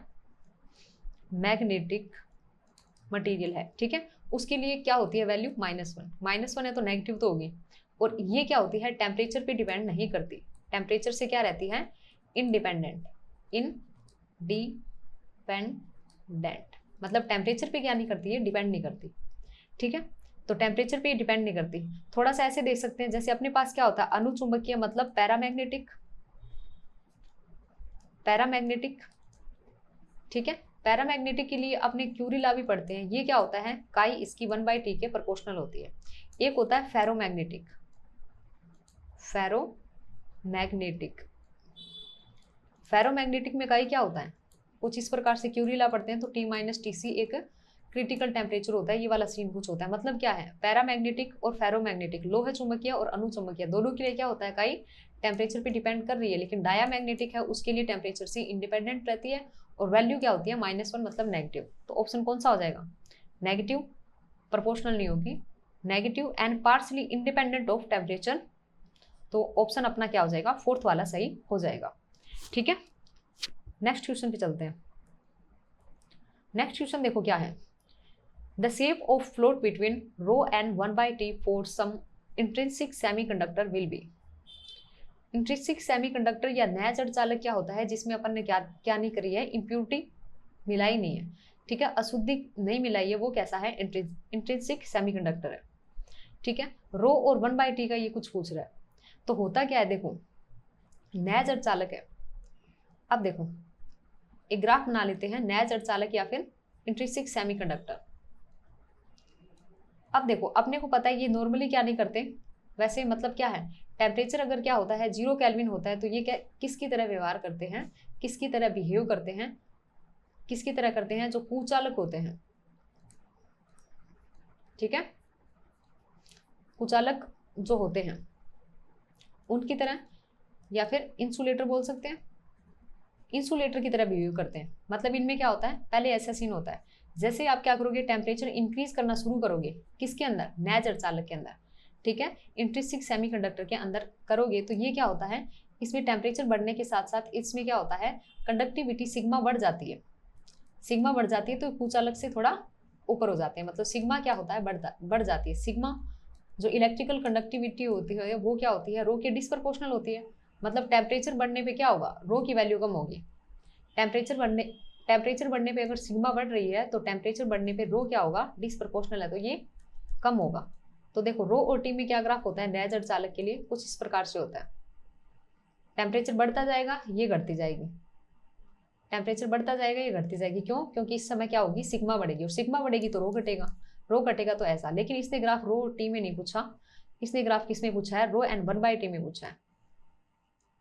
ये इसके रिसिप्रोकल के साथ ग्राफ पूछ रहा है। यहाँ पे क्या है? रो है, यहाँ पे 1/t है। ये ग्राफ फिर ऐसे नहीं होगा, ये फिर क्या होता है? प्रपोर्शन, मतलब इस प्रकार से स्ट्रेट लाइन ग्राफ मिलता है फिर, ठीक है, इसमें क्या होता है? स्ट्रेट लाइन ग्राफ मिलता है। सेकंड ऑप्शन इसमें क्या हो जाएगा? सही हो जाएगा।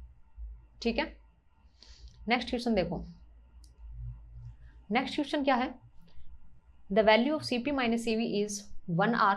Cp - Cv की वैल्यू क्या है? 1 R for a gas sample in state ए।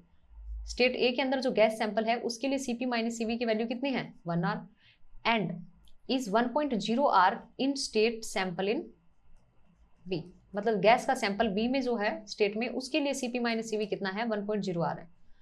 ठीक है, let P and PV denote the pressure and T and TB denote the temperature the state A and B respectively, then maximum probabilities. मतलब क्या होगा? Option के हिसाब से क्या है? किसका प्रेशर ज्यादा होगा, किसका टेम्परेचर ज्यादा होगा, ये चीज अपने को बतानी है। तो देखो, सबसे पहले इसने क्या दिया है? Cp - Cv equal to R। ये वाली कंडीशन हमेशा किसके लिए लिखते हैं अपन? आइडियल गैस के लिए। आइडियल गैस के लिए अगर कहीं पे क्या हो जाए? Cp - Cv greater than R हो जाए तो वो वाली कंडीशन किसके लिए है? Real gas. किसके लिए है? Real gas. तो अगर इसमें देखें R आ रहा है, वो क्या है? स्टेट ए है। ये वाली कंडीशन क्या है? स्टेट ए, ये क्या है, स्टेट ए है। और अगर ग्रेटर देन आ रहा है, रियल गैस वाली कंडीशन जिसमें फॉलो हो रही है, वो कौन सा है, स्टेट बी, क्योंकि इसके लिए 1.0 आ रहा है। कितनी है इसकी वैल्यू, 1.08 आर है, मतलब आर से तो ग्रेटर देन है, तो ये क्या है, state B. This is for state B, state A and state B, ये चीज हो जाएगी। अब देखो, अब अपने को क्या पता चल रहा है कि जो स्टेट ए में जो गैस है वो क्या है, आइडियल गैस की तरह बिहेव कर रही है। मतलब ए के अंदर जो गैस है वो कैसी है, आइडियल गैस है। कैसी है, आइडियल गैस है। अब आपको पता है आइडियल गैस के लिए कंडीशन लिखते हैं, क्या लिखते हैं कि आइडियल गैस का लो प्रेशर हो, क्या हो, लो प्रेशर हो, और क्या हो, हाई टेम्परेचर हो। क्या हो, हाई टेम्परेचर हो, अगर आपको पता हो तो। ठीक है, प्रेशर लो होता है, टेम्परेचर क्या होता है, हाई होता है, या ऐसे लिख दे, प्रेशर क्या होता है, लो होता है, टेम्परेचर क्या रखा जाता है, हाई रखा जाता है, तब ये कोई गैस है वो आइडियल गैस की तरह बिहेव करती है। मतलब किसी गैस को आइडियल गैस की तरह बिहेव कराना है या आइडियल गैस जैसा है, तो क्या करना पड़ेगा, प्रेशर लो करे और टेम्परेचर क्या करें, हाई करेगी, उसकी कंडीशन होती है आइडियल गैस की। तो इसके बेस पे ए का क्या होगा, प्रेशर कम होगा, टेम्परेचर हाई होगा। तो आ जाओ ऑप्शन पे, प्रेशर कम होगा, टेम्परेचर हाई होगा। फर्स्ट ऑप्शन में देख लो, देखो ए का प्रेशर कम है, टेम्परेचर हाई है, तो इसमें ए ऑप्शन अपना क्या हो जाएगा, करेक्ट हो जाएगा। ठीक है, ये एक अच्छा क्वेश्चन था, ये भी क्या है, गुड क्वेश्चन। नेक्स्ट देखो, नेक्स्ट अपने पास क्या है, the electric field associated with an electromagnetic wave traveling in free space is given by। मतलब अपने पास क्या है, ईएम वेव है।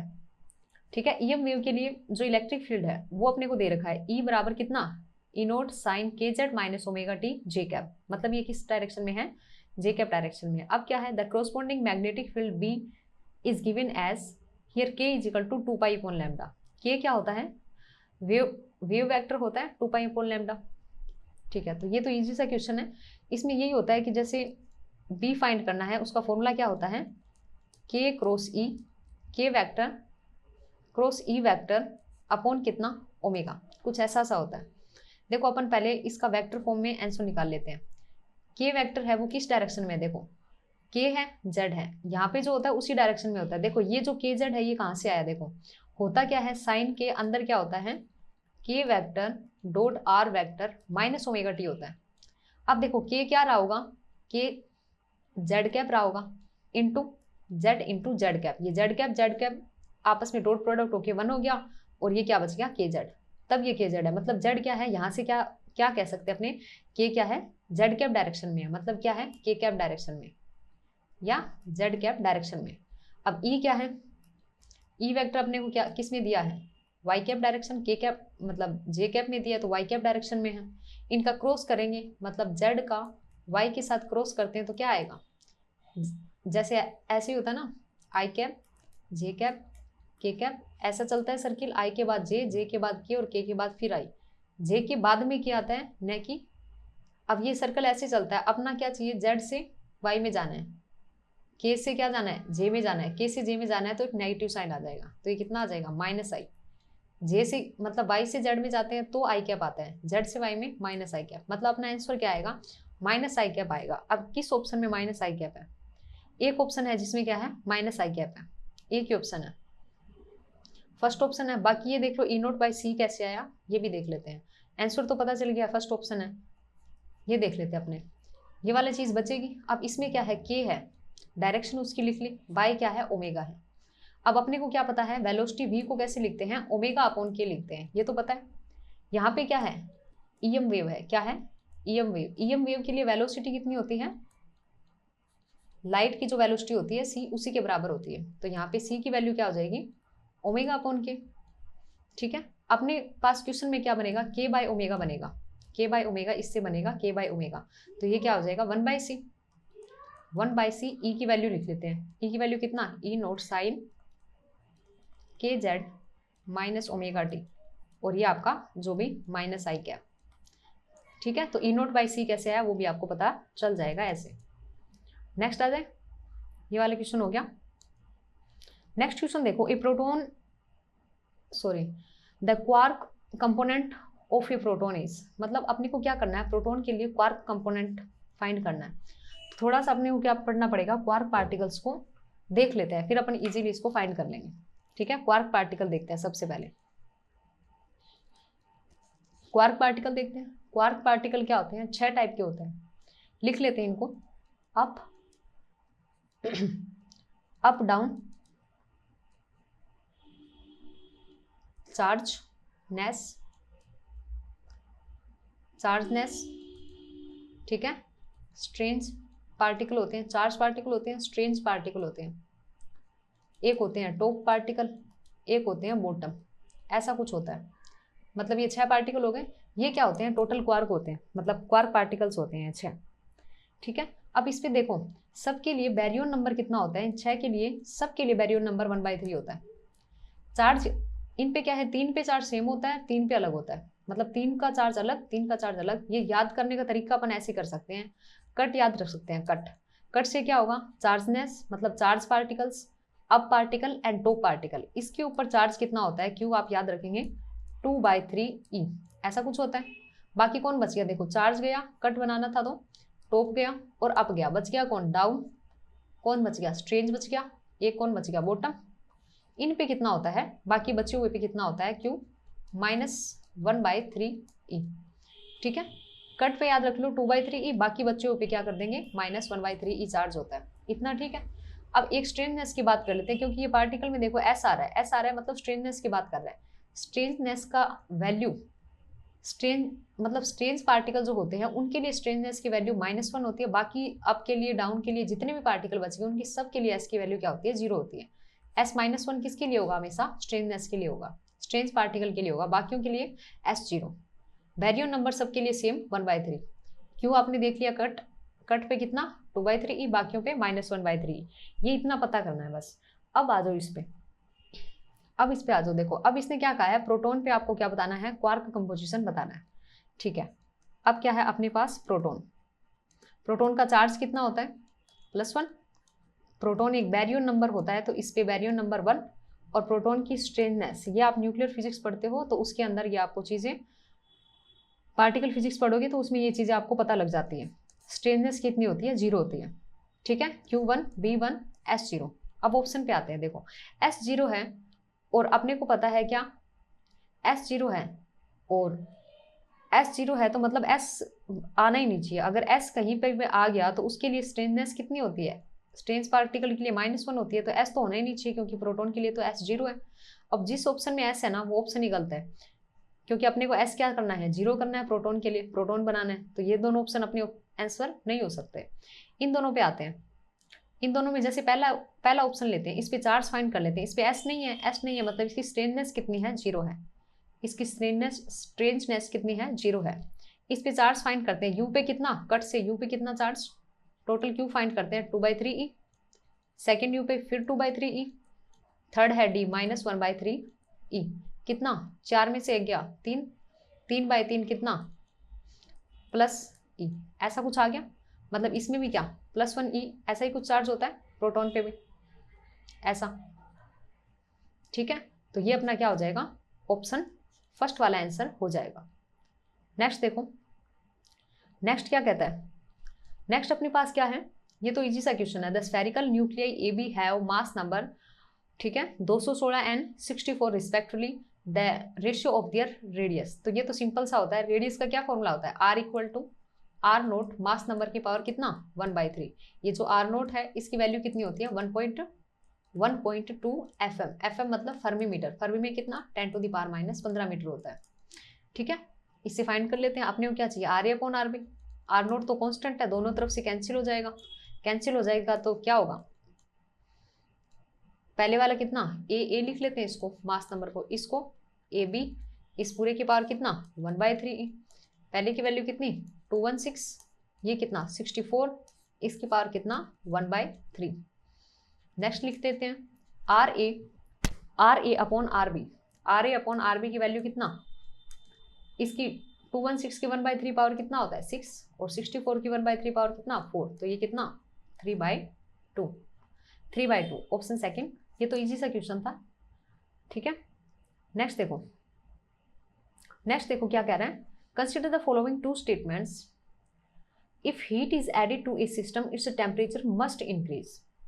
नॉर्मली क्या होता है, किसी सिस्टम को हीट दी तो उसकी क्या हुई, एनर्जी बढ़ी, ठीक है, उसकी एनर्जी बढ़ी, और टेम्परेचर बढ़ गया। लेकिन इसने क्या कहा है, किसी सिस्टम में क्या कर दे, हीट ऐड करने पे टेम्परेचर मस्ट इंक्रीज होगा, मतलब पक्का होगा ही, सभी सिस्टम में ही ऐसा होगा।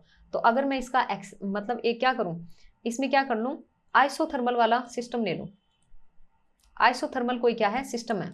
आइसोथर्मल सिस्टम में क्या होता है, आप कितनी हीट दे दो इसका टेम्परेचर नहीं बदलेगा। क्यों? क्योंकि इसके लिए टेम्परेचर ही कांस्टेंट होता है। तो ये क्या हो गया, इसके लिए अपवाद का काम कर रहा है। अपवाद का काम कर रहा है तो ये इस स्टेटमेंट को क्या बना रहा है, गलत बना रहा है, क्योंकि ये मस्ट इंक्रीज नहीं होगा इस केस में। हाँ, बोथ सिस्टम के लिए क्या होगा, ऐड करने से टेम्परेचर इंक्रीज होता है, पर आइसोथर्मल में ऐसा नहीं होता, तो ये स्टेटमेंट है गलत।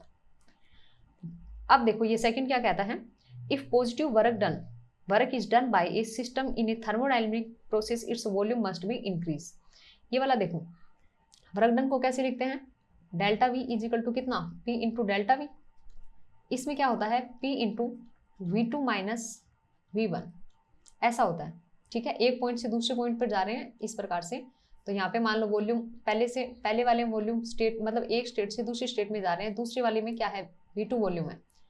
अब ये क्या है, इसकी दो वैल्यू आ जाएगी। ये कब आएगा, पॉजिटिव कब आएगा, जब क्या होगा, V2 ग्रेटर देन V1 होगा। V2 बड़ा होगा तो ये पॉजिटिव वैल्यू आएगी डेल डब्ल्यू की।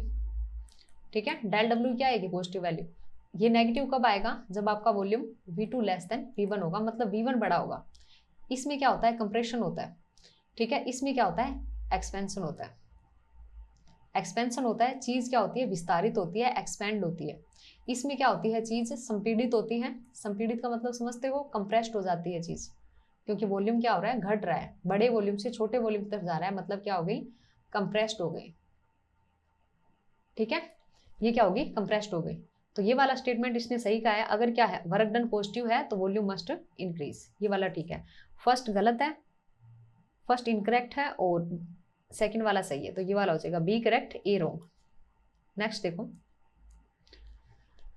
देखो क्या है, consider an iceberg floating in a sea water. Sea water में क्या है, आइसबर्ग है, मतलब क्या हो रहा है, वो फ्लोटिंग, मतलब उस पर तैर रहा है। What fraction of the volume of iceberg is visible above the water surface? मतलब वाटर सरफेस से ऊपर उसका कितना वॉल्यूम देखने को मिलेगा। अबो वाला अपने को क्या है, फ्रैक्शन फाइंड करना है, ये चीज है। इसने क्या बोला है, ये इसने पी की फॉर्म में लिख रखा है, पर ये पी नहीं है, ये क्या है, रो है। क्या है, रो है, रो आइस है, और ये क्या है, रो वाटर है। Density of the sea water respectfully.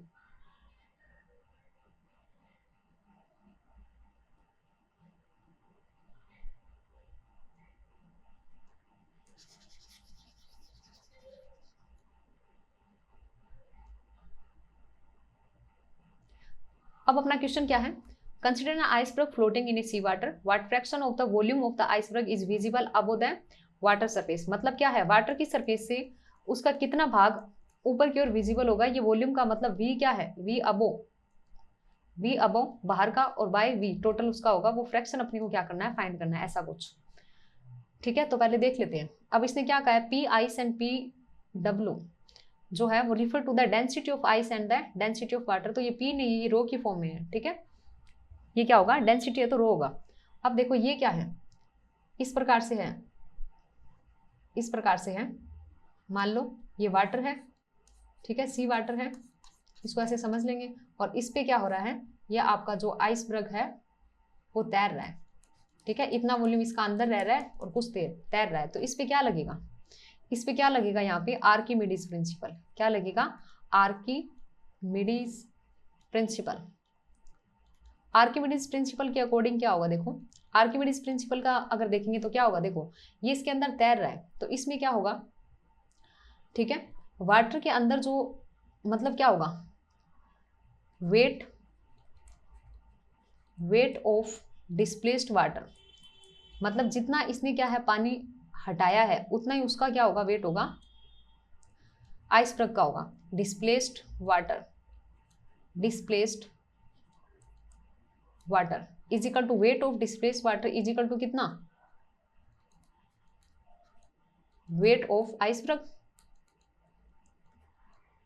ठीक है, अब देखो कितना पानी डिस्प्लेस्ड होगा तो क्या होगा, रो वी जी से लिखते हैं, एम जी होता है। वैसे वेट को कैसे लिखते हैं, एम जी, एम का क्या होगा, रो इंटू वी। तो ये क्या होगा, वाटर की डेंसिटी इंटू वी कितना, यहाँ पे वॉल्यूम कितना, वॉल्यूम कितना,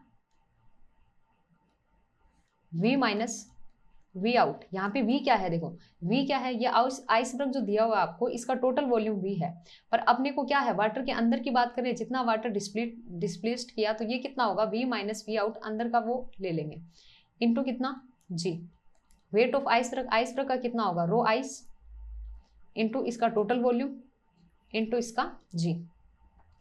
यहाँ से क्या होगा,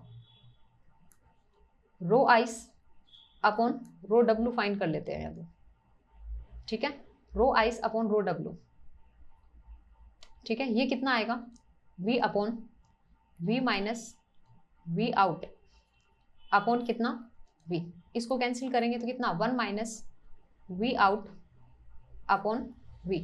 अब ये देखो ये क्या होगा, मेरे को अपने को यहाँ से वैल्यू क्या मिलेगी, V आउट अपॉन V की वैल्यू फाइंड कर ले, ये कितना आएगा 1 माइनस रो आइस अपॉन कितना रो वाटर, सॉरी W, ठीक है।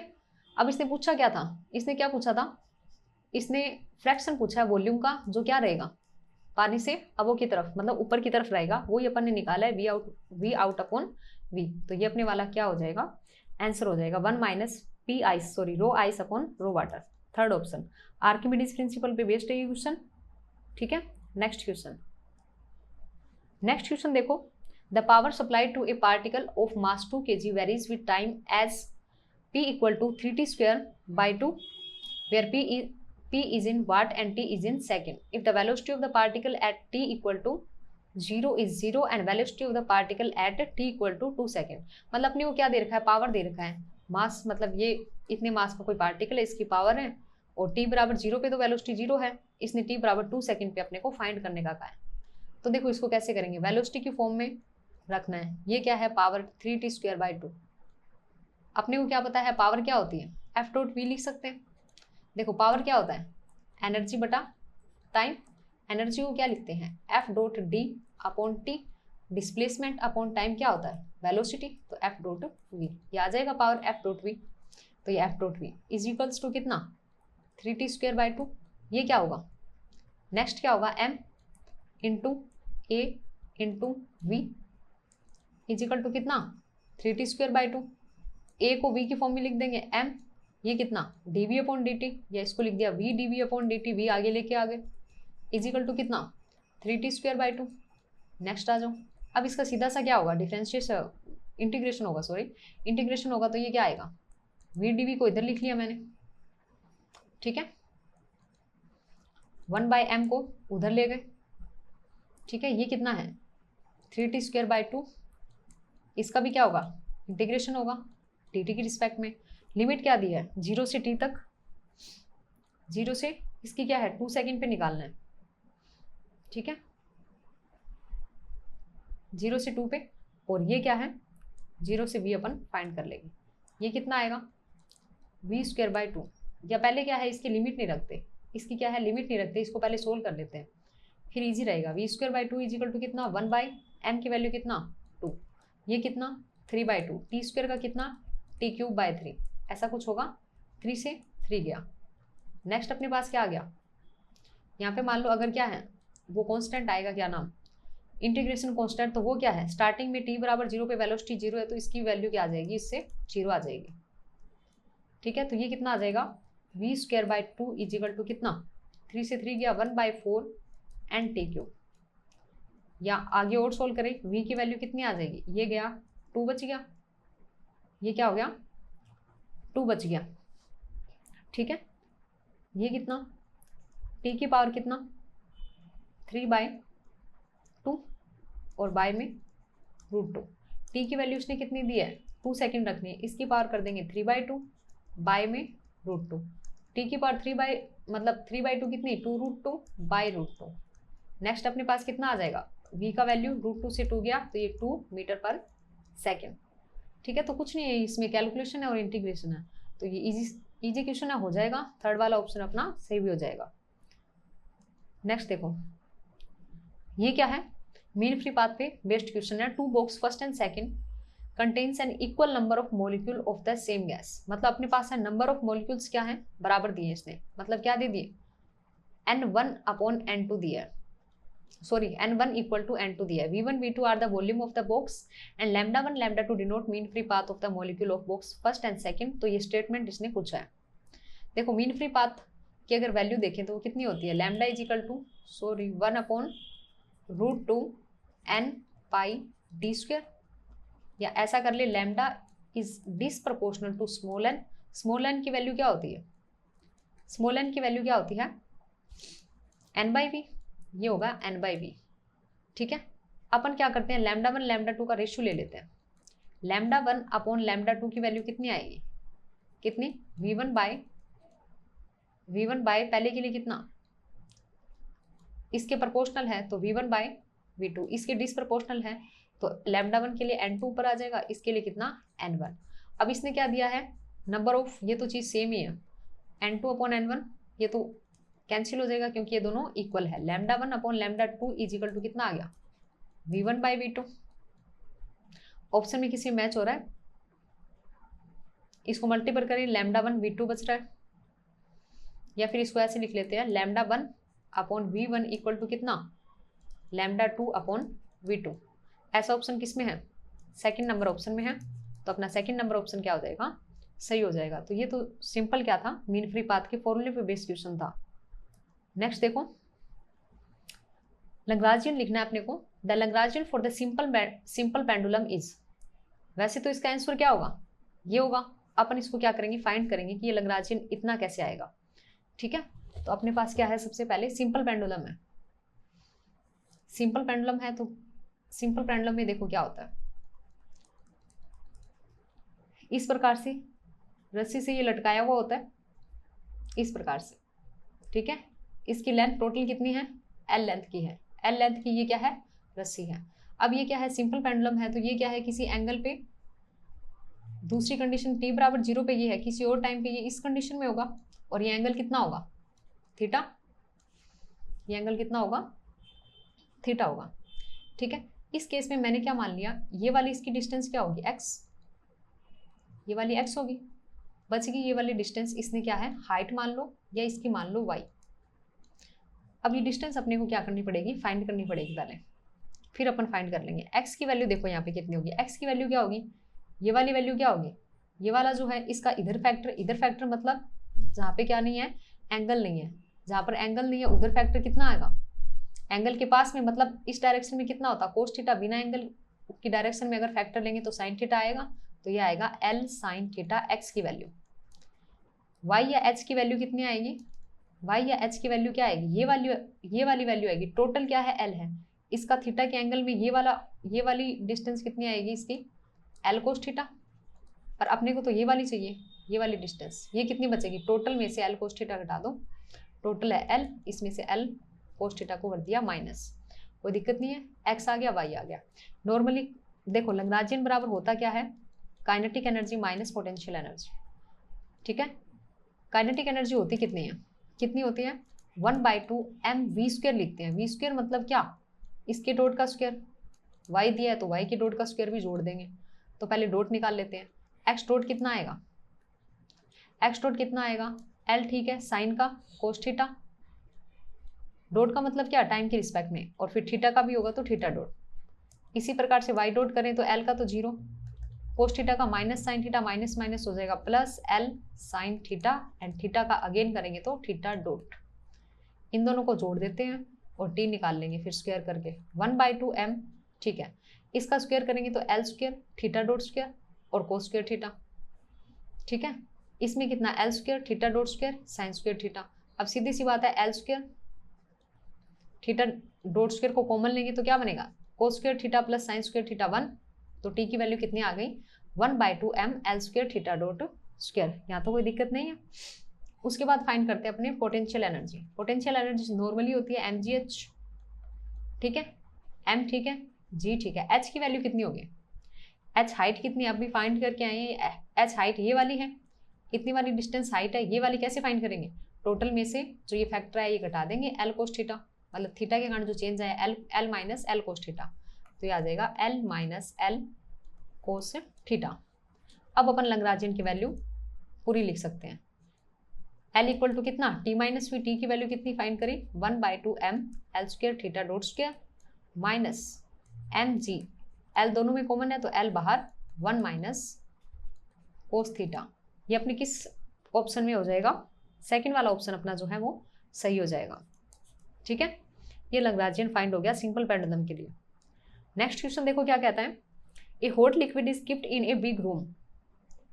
ठीक है, the logarithm of numerical value of the temperature difference between the liquid and the room is graphed against time, the graph will be nearly। तो इसने क्या कहा है, देखो अपने पास क्या है, हॉट लिक्विड को एक कमरे के अंदर रखा गया, एक रूम के अंदर रखा गया है। इसने पूछा क्या है, logarithmic of numerical value of temperature, मतलब क्या कह रहा है, ये लोग ले लिया किसका, टेम्परेचर डिफरेंस का, डेल्टा टी का लोग ले लिया, ये चीज कह रहा है। और क्या है, इसका ग्राफ खींच रहा है, ये किसके अगेंस्ट, टाइम के अगेंस्ट, मतलब ये टाइम और डेल्टा टी का जो लोग है इनके बीच में क्या खींच रहा है, ग्राफ खींच रहा है। ये ग्राफ कैसा होगा, स्ट्रेट लाइन होगा, सर्कुलर आर्क होगा, पैराबोला होगा, इलिप्स होगा, क्या होगा। तो देखो इसमें क्या है, जब क्या है हॉट लिक्विड को बिग रूम में रखा है तो यहाँ पे अपने दिमाग में एक ही चीज है, Newton's law of cooling. Newton's, उसमें क्या है, कोई सिस्टम है, उसको सराउंडिंग के अंदर रखा जाता है, दोनों का अलग अलग टेम्परेचर होता है, फिर अपने को क्या देखना पड़ता है, टेम्परेचर में टाइम के साथ चेंज देखा जाता है। ऐसा होता है न्यूटन्स लॉ ऑफ कूलिंग। ठीक है, न्यूटन्स लॉ ऑफ कूलिंग के अकॉर्डिंग अगर देखें तो उसमें देखो क्या होगा, उसमें क्या होता है, dt अपॉन dt। इसका मतलब क्या है, टेम्परेचर में चेंज देख रहे हैं किसकी रिस्पेक्ट में, टाइम की रिस्पेक्ट में। जैसे अपन ने क्या करा, हॉट वाटर को कमरे में क्या कर दिया, एक लिक्विड को रख दिया। ठीक है, लिक्विड रखा था, ये रूम था, ये रूम का कुछ टेम्परेचर था, इसमें क्या कर दिया, हॉट वाटर को रख दिया, तो इसका भी कुछ टेम्परेचर होगा इस प्रकार से। तो ये किसके इक्वल होता है, इसमें जो टाइम के साथ चेंज देखा जाता है वो k इंटू के एक कॉन्स्टेंट होता है, t माइनस टी एम होता है। ये क्या होता है, सराउंडिंग का टेम्परेचर, रूम का टेम्परेचर हो जाएगा, ऐसा कुछ। ठीक है, तो यहाँ से इसको क्या है, इसकी इक्वेशन सोल्व कर लेते हैं। जैसे कितना, dt upon T minus T M, इसका कर देंगे इंटीग्रेशन, इजिकल टू कितना, के डी टी का इंटीग्रेशन। इससे अपने पास कितना आ जाएगा, इसको करेंगे तो 1/t का कितना, ln T minus T M. ठीक है, इजिकल टू कितना, K D T plus, sorry K T plus C, K T plus K into T plus C, ऐसा कुछ आ गया। तो अपने को क्या पूछा है इसने, लोग पूछा है, एलन हो या मतलब लोगरिथम है, इसमें क्या है, ये इसका बेस ई है, इसका tan है, बात एक ही है। तो ये क्या है, टेम्परेचर डिफरेंस है, ये क्या आ गया, ln of delta T equal to कितना, के टी प्लस सी, ऐसा कुछ आ गया। तो ये किसका इक्वेशन बन रहा है, जैसे होता है y बराबर क्या एम एक्स प्लस सी। इसका ग्राफ कैसा होता है, इसका ग्राफ ऐसा कुछ होता है। ठीक है, इसका ग्राफ कैसा होता है, ऐसा कुछ होता है, स्ट्रेट लाइन ग्राफ होता है इसका, मतलब ये y है, x है, ये क्या है, स्ट्रेट लाइन इक्वेशन है इन दोनों की। ये क्या है, y का काम कर रहा है, ये x का काम कर रहा है, तो ये t और ln डेल्टा t के बीच का ग्राफ कैसा होगा, स्ट्रेट लाइन ग्राफ हो जाएगा। ठीक है, ये किस पे था, न्यूटन्स लॉ ऑफ कूलिंग पे डिपेंड क्वेश्चन था, अच्छा क्वेश्चन है ये भी। नेक्स्ट क्वेश्चन देखो, नेक्स्ट क्वेश्चन अपने पास क्या है, नेक्स्ट क्वेश्चन में अपने पास क्या है, the wavefront of a light wave, the wavefront of a light wave traveling in a free space is given by। अपने पास क्या है, वेव फ्रंट दे रखा है और ये क्या है, इसकी वैल्यू कितनी है, x plus Y plus Z is equal to C, C यहाँ पे क्या है, कॉन्स्टेंट है। The angle made by the direction of propagation of light with the X axis, मतलब एक्स एक्स के साथ जो एंगल बनेगा ना उसकी वैल्यू अपने को फाइंड करनी है। ठीक है, तो इसके लिए सबसे पहले अपन क्या करते हैं, इस चीज को डायग्राम से समझेंगे। ठीक है, ये अपने पास क्या है, एक्स एक्सिस, ये अपने पास क्या, वाई एक्सिस, ये अपने पास क्या, जेड एक्सिस। ठीक है, इसमें कोई प्रोपागेशन वेक्टर है, जैसे इसको मैंने बोल दिया है ए वेक्टर। ठीक है, अब ये जो ए वेक्टर है वो एक्स एक्सिस के साथ जो एंगल बना रहा है वो कितना है, अल्फा होता है। बीटा के साथ मतलब वाई एक्सिस के साथ जो बनाता है वो होता है बीटा एंगल, और जेड एक्स के साथ जो बनाता है वो क्या होता है, गामा एंगल। एक्स के साथ अल्फा, वाई के साथ बीटा और जेड के साथ गामा। पर अभी इसने क्या है एक्स एक्स के साथ जो एंगल बन रहा है उसकी वैल्यू पूछी और वो भी कोस में पूछी है, मतलब एक्स एक्स के साथ क्या है अल्फा, मतलब ये कोस अल्फा की वैल्यू फाइंड करना चाहता है। कोस अल्फा की वैल्यू होती क्या है, ए वेक्टर जो है उसका एक्स कंपोनेंट अपॉन इसका क्या टोटल मैग्नीट्यूड, ये वैल्यू अपने को फाइंड करनी है। देखो ए वेक्टर जो दिया है प्रोपागेशन वेक्टर होता है, उसकी वैल्यू क्या होती है ए एक्स इंटू आई कैप, ए वाई इंटू जे कैप प्लस ए जेड, ये क्या है मैग्नीट्यूड है एक्स वाई जेड डायरेक्शन के अंदर। ये अगर वेक्टर फाइंड हो जाता है तो अपने को क्या हो जाएगा, कोस अल्फा की वैल्यू फाइंड हो जाएगी। तो अपने को दिया क्या है, अपने को वेव फ्रंट दिया है क्या करके, सी इक्वल टू क्या दिया है एक्स प्लस, ये क्या है एक स्केलर फील्ड है X plus Y plus Z, ऐसा कुछ दिया है।